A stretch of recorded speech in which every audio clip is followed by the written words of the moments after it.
named class action representatives and 2 defendants, the DNC and Congresswoman Debbie Wasserman Schultz. Now, CAFA said that, and of course it's a class action, so the class is huge on the plaintiff side. Yeah. So the question is, in a class action situation, what are the diversity requirements? And CAFA, which was passed by Congress, said that if you just have minimal diversity, 1-1, then you can go into federal court. Which we do. But the lower court had an issue with that, and the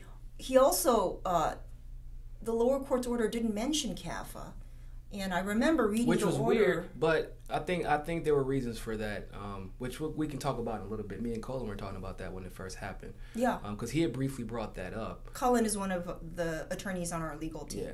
Genius. The dude's a super Oh, genius. he also doesn't wear tinfoil hats like I do. So yeah, at least not in public. He probably does, like, in his mind. I think Really. Everybody should wear a tinfoil hat. Which is why she wears tinfoil hats. Anyway. But you were talking with Colin. So as far as that was concerned, we actually kind of came to the conclusion after, like, going through, like, step by step what the order had said. It was kind of like the appeals was the best thing that could have happened to us at that particular stage, because it was something that could have come up later and set us back even further. Not necessarily that part of the jurisdiction issue. The second one would have been the bigger problem, because then they could have just beat us off of it. Which could have been a problem. Well, yeah, I don't presume to figure out what goes through a court's mind when it does. A court issues an order. You either agree with it, in which case you're happy, or you disagree with it, in which you take it up on appeal. But when the dismissal happened, as disappointed as I did see the silver lining in that situation. And one is, if there are any potential issues that could rear their head, you gotta exterminate those in the early going. So one issue which the lower court raised, and which I disagreed with, I disagreed with the dismissal based on the diversity requirement. I said, under CAFA, we have it. On appeal, we have our first, I hope, and certainly not our last, I hope, our first victory in allowing the appeal to proceed, which is the appellate court. And I've never seen this in any of my other appeals. Usually what happens is you file the appeal, the side doing the appeal files the appeal, and then you have X number of days. Since you're the one that's doing the appeal, you're the one with the issue with what happened in the lower court. You file what is called an opening brief. Okay, and then the other side responds and say, no. It got whatever the lower court did is correct. This appeal should be thrown out. Then it's called a response brief, and then you, as the appellant, have the last word in filing a reply brief. That's usually how it works. In this case, the appellate court issued 2 requests for information on jurisdiction, sua sponte. And sua sponte is... I feel like the appellate court should on its own. No. The appellate... Everything has to be done on the record. Yeah, right? But I'm saying, like, the request for the information is kind of weird. I feel like that's something that should just... I've never seen it in an appeals court, but it issued... It's maybe because of the... It could have something to do with the scale of the case. I don't know if we've uploaded. We should... Yeah, exactly. So it could be. I don't know, but the appellate court issued 2 jurisdictional questions, which even before going to the opening brief, we briefed that, and the appellate court yesterday issued a very short 2-page order allowing us to reword, right? It's a rewording of the lower court's complaint. Really? Yes. That's actually a big deal. Yeah. I was worried about that. So we're going to reword it, and it's going to be deemed as filed, and then we're going to motor on ahead. So the significance of this is, one, is that there was an issue, and we briefed it, and the appellate court, instead of doing this to our appeal, it's saying, okay, do this, and then now we're going to proceed to the next step. So it is significant, and I think it is encouraging because the appellate court could have thrown out the appeal.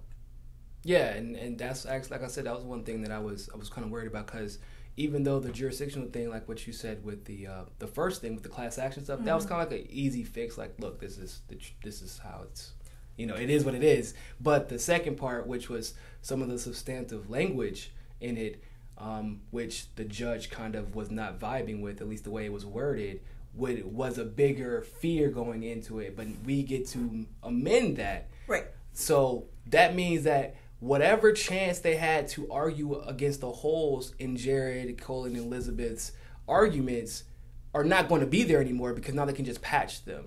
Right? And when it comes to jurisdictional, the diversity jurisdiction under CAFA, it's a very, very narrow issue. Yeah, but I'm saying, it could have been like blown up by the opposing side. Oh yeah, I mean, it could have.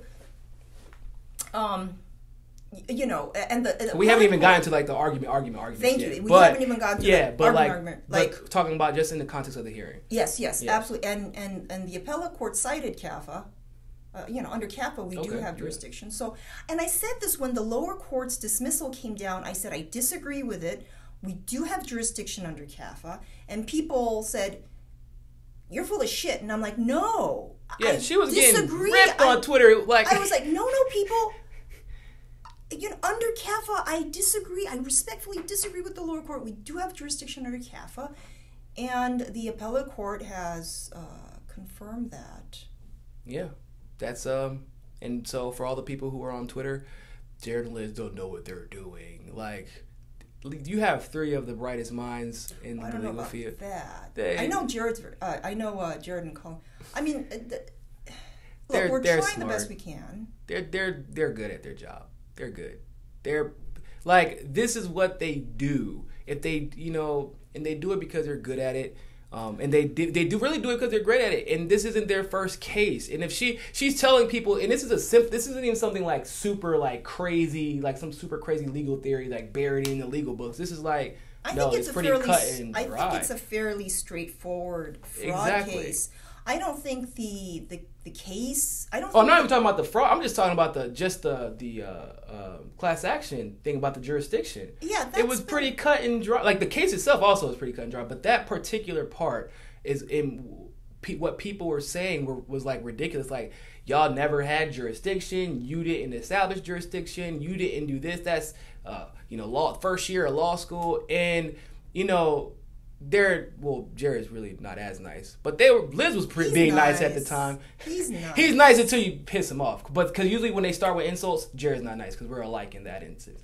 So he's a really nice person. And I was telling him yesterday, in real life, some people would never even imagine him being the same person on Twitter. I mean, he's the sweetest guy ever. Actually, you have like X number. He's nicer than Liz in real life.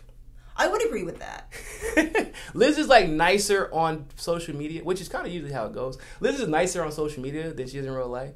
Like, Jared is like super nice in real life and ultra reasonable. Like, he will sit down with just about anybody and reason with them for 2 hours. But that he won't. But the thing about real life though, Niko, is that if Jared is like having like a day where he doesn't want to talk to people, he'll like not talk to them. Oh yeah. He's not he only wants to interact with people when he's in the right frame, because he's an introvert. Are you an introvert? I don't. You're probably not. I feel like I am an introvert. I feel like I'm an introvert. If you're voluntarily doing interviews, you're an extrovert. I feel like I'm an introvert because I like my my alone time. I actually, believe it or not, I like being in big places because with a lot of people, because I feel like a lot of people aren't paying attention to me. That's like you're an extrovert. I'm like really, that too. But I don't like talking to people. I don't like people like talking to me in big places. I just like being there because I feel like everybody's occupied with their own thing. But if I'm like in a room with like one or two people, I will speak because I don't like the awkward silence. Yeah. I don't know if that makes me extrovert or introvert. I think that makes you extrovert, but what do I know? I'm just guessing. I don't know. What is an extrovert or introvert? I think the definition I saw is: do you gather energy from people around you, or does having people around you deplete your energy? That's a very good way to put it, and I definitely think it's the first part. I definitely get energy from people. Yeah. But the problem is, like, I also give energy. Like, I feel like it's depleted, but I don't know if it's depleting my energy or like if I'm voluntarily giving out my energy. That's a good question. See, that's another thing. But I feel like introverts, they're involuntarily giving out the energy. They just hate the fact that, like, so they're like, oh, do you have to be standing in that corner while I'm right here? Like, I don't want anybody else in there. Right. No, yeah, so. That makes sense. But yeah, I guess I would be an extrovert. I mean, I like talking, so my mom used to say that's, you know, but I know introverts who like talking, but it has to be to a person they choose to talk to when they, yeah, because Jared could talk pretty much to, if you let him, he'll talk for like 3 or 4 hours. Yeah, but he doesn't talk to everyone. Like, I'll talk to everyone. Liz does talk to everybody. That's why the legal team, assigned interaction with the class to me. I don't necessarily know if I'm doing the best job at it, but I will tell you that nobody else wants that job. Yeah. Okay? And it's crazy because you would think in law, people like because public speakers. I'm not talking about like the 150 class representatives who have been nothing but wonderful. I know they communicate with each other. I'm not privy to that, but they all have each other's contact information, and I do give the 150 class representatives only. I do give them updates, but I'm talking about the general public. Yeah. Okay, which, I do try to address questions that they have had. And by and large, I would say that the public has been wonderful. I know when the case was dismissed, Niko, I mean, I don't want to compare something this important to sports, but it's kind of like sports. So you know how sports for our lives. It's like we're playing the Hunger Games, though. That's the problem. No, but you know how in like South America there was a soccer team. I saw this on the news. It was horrible. Yeah, it was in Colombia where he got killed. Was it Colombia? I thought it was Brazil. So the soccer team, they people loved soccer, and this team went out and played, and I guess they lost the game. The goalie had kicked it in an own goal. The goalie. Okay, so that was okay. So what happened? So what happened was because like. One of my friends from Colombia, that's how he knows. So a guy was arguing with him in the bar about like chastising him and messing with him about him doing it. Okay. He was arguing back. They got into a fist fight, but the guy apparently was friends with like the local gang, and so they killed him over it. Geez. But it's happened in Spain too, and there was no gang involved.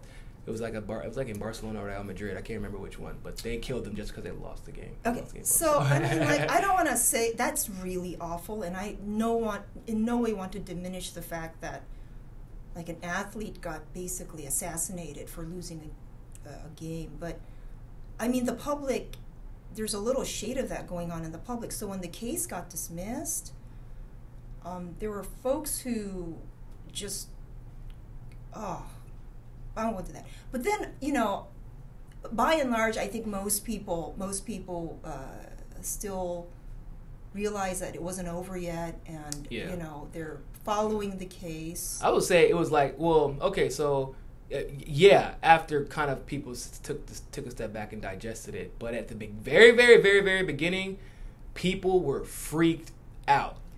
They were freaked out. They were freaked all the way out. Like, which is, because I specifically remember, because that's when I called Cullen. Because I said, I'm not going to call Liz first, because Liz is going to freak me out. So I'm going to call Cullen first, because he's level-headed. Cullen's a level-headed one. So you got to call. I called Cullen, he's like, oh, I'm not worried. I figured this is going to happen. I was like, okay, you're going to have to elaborate. And then he breaks everything down for me, and then I'm like, oh, I need to tell the rest of the world before they go into a suicidal panic. And so over the next couple of days, we got the message out, and it was, like I said, it was very reasonable. Now, there are lawyers out there, so just because someone tells you they're a lawyer on Twitter, I'm a lawyer, I study legal theory.